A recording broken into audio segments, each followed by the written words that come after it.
Përshëndetje, përshëndetje të dashur miqtë e mi, përshëndetje të nderuar ndjekës. Ja ku po ritakohemi sërish me mua Tirona Lilin, pikërisht këtu në kanalin Rrëfime Jete për të ndarë rrëfimin e radhës me ju. Sonte do të sjell një rrëfim të çuditshëm, sonte do të sjell një ngjarje të tmerrshme. Një letër që na e ka shkruar një djalë. Është një histori që i bindur jam që nuk dëshironi dhe ju ta duartrokisni, por ja që e vërteta flet krejtësisht ndryshe. Ishte vera më e çuditshme e jetës time kur e pash për herë të parë. Qyteti im ishte i vogël, njerëzit njihen me njëri tjetrin, por ajo kishte ardhur nga një vend tjetër për të kaluar pushimet tek tezja e saj. Do me thënë, tezja në kuptimin nusja e xhaxhit është historia. Mbaj mend flokët e saj të zeza që i binin mbi supe dhe mënyrën se si qeshte pa u ndalur. Atë ditë nuk e dija që zemra ime po hynte në një rrugë që do të më shkatronte shpirtin.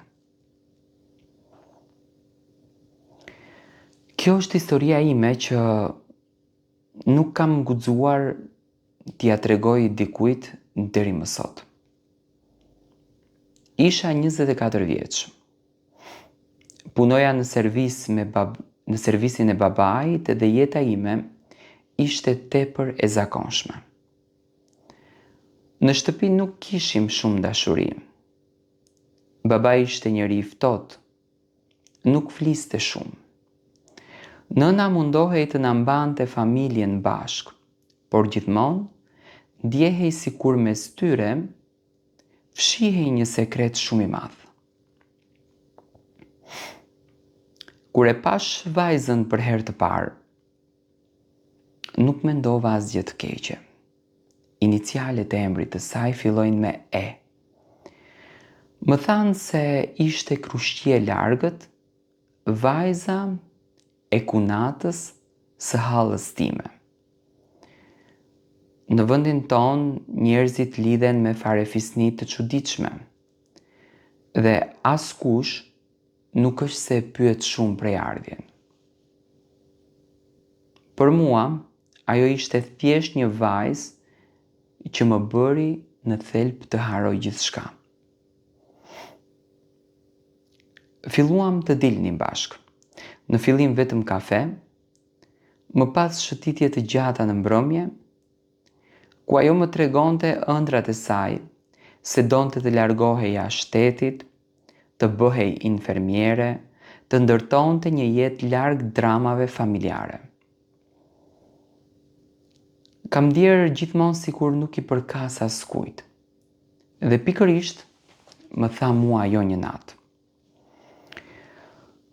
Nuk e kuptova pse ato fjalë më goditën aq fort. Edhe unë në të vërtetë ndjesha njësoj. Sa më shumë afroheshim, aq më shumë e kuptoja se po dashurohesha marrëzisht. Nuk më interesonte asnjë gjë tjetër. Kur vinte mesazh prej saj, zemra më rihte jashtëzakonisht fort.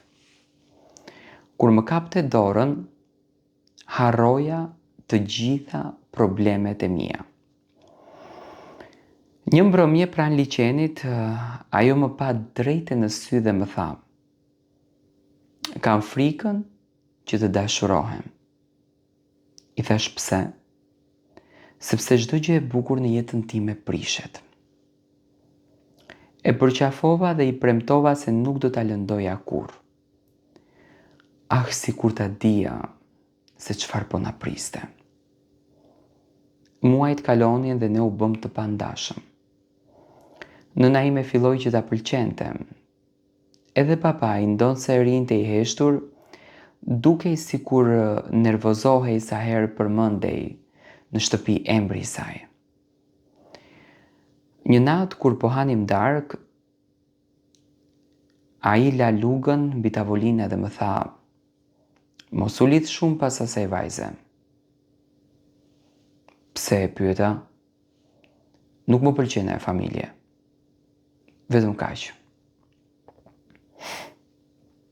Po mënyra se si më pa në sy më bëri të dridhem. Mendova se ishte thjesht kokëforsia e tij. Por babai gjithmonë gjente arsye për të mos më lejuar të isha i lumtur. Një ditë vajza më kërkoi të shkoja me të në fshatin e saj. Ishte ditëlindja e gruas që e kishte rritur. Ajo grua quhej me inicialin M dhe vajza e quante mami. Kur hym në shtëpi ndjeva një atmosferë të rëndë. Në mur kishte fotografi të vjetra. Teksa po I shikoja, sytë më mbetën tek një foto bardhë e zi. Ishte babi im, I ri, me zonjën pranë, unë beta I ngrirë. Ku një babain tim, e pyeta? Ajo u zbe me njëherë dhe e dashura ime qeshi lehtë. Po ti e di, janë njohur prej kohësh, familjet tona kanë lidhje. Por diçka nuk shkonte. Më vonë kur u kthyem në qytet fillova të kërkoj përgjigje.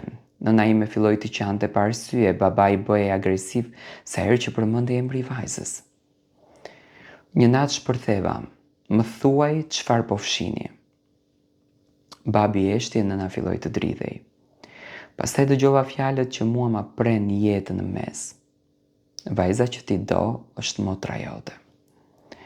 Bota më ersua, nuk po dëgjoja më asgjë. Nëna qante me zë, ndërsa babai rinte ulur me kokën poshtë. Mësova se vite më parë ai kishte pasur një vajzë jashtë martese. Për ta shmangur trupin dhe turpin, ja kishte dhënë zonjës në fjalë, kunatës së hallës, që ta rrisë si fëmijën e saj. Askush nuk duhej ta dinte, as ajo as unë. Më dukej sikur po më çahej krahërori. Nuk arrija të merrja frymë, gjithë kujtimet tona më kalonin para syve si thika. Puthjet, premtimet, ëndrat. Çdo gjë ishte kthyer në ferë. Atë natë dola në rrugë dhe eca pa ndaluar deri në agim. Telefoni më binte pa pushim, ishte e dashura. Nuk pata forcën që t'i përgjigjesha, por nuk mund t'i lija pa e ditur të vërtetën.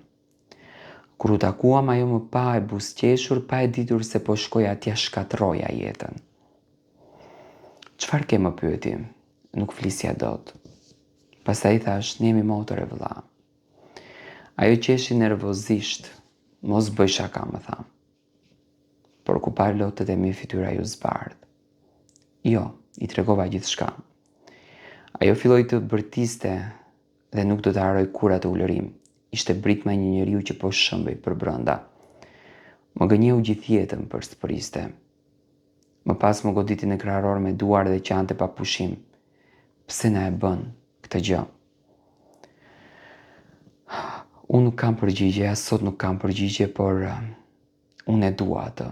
Edhe pse sot jemi ndarë, nuk e di çfarë të bëj. A t'i shkruaj të dashurohem, apo të vazhdoj të haroj?